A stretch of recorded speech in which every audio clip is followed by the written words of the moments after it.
back from our drive, and of course the car is all warmed up. A lot of people ask, how do you check the oil level in a 911?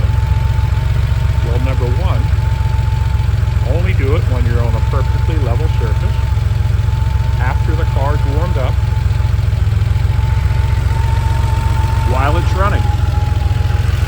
Make sure your air conditioning's off, because this rear condenser now is not getting air sucked through it by the fan. Over to the right, your oil fill simply comes through that. This stick is right inside. Pull it out. Wipe it off. I'm going to use my shoe.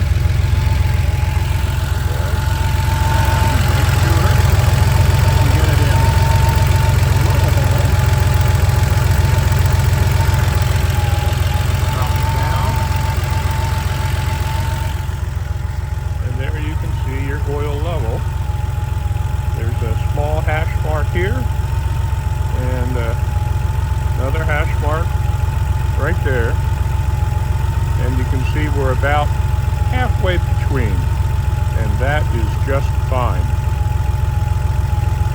We can fill them up all the way.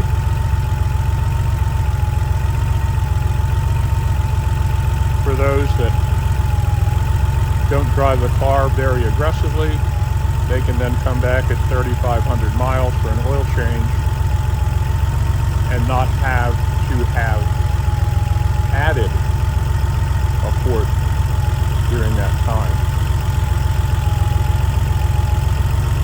This also relates to the temperature gauge on the engine. I'll show you that in a moment.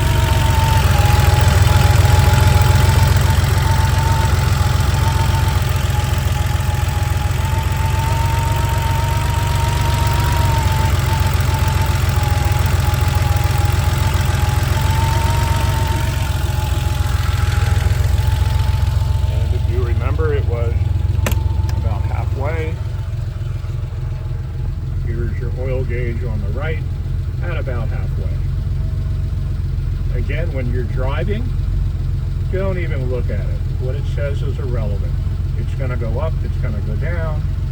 It's going to start out with a cold engine down on the red and increase as the car warms up.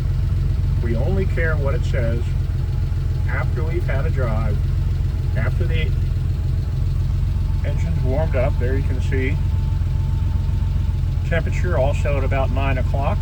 That's about 190 degrees. The only time that gauge matters. Whether you run it low, close to the red, or high, close to the top, is your choice. The difference there is about a quart to a quart and a half. Basically, these cars do use a little bit of oil. The original oil change interval was 7,500 miles. So if we fill them up all the way and you drive at 7,500 miles, chances are that quart and a half would bring you back to the shop for your oil change just above the red.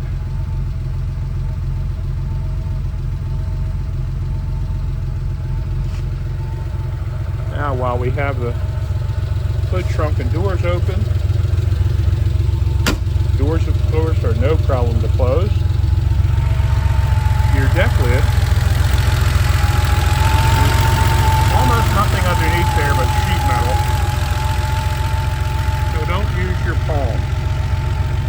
Reach up here where the grill is, and you can follow through there. If you don't make it, normally I would use 10 fingers and a thumb right here and just push down.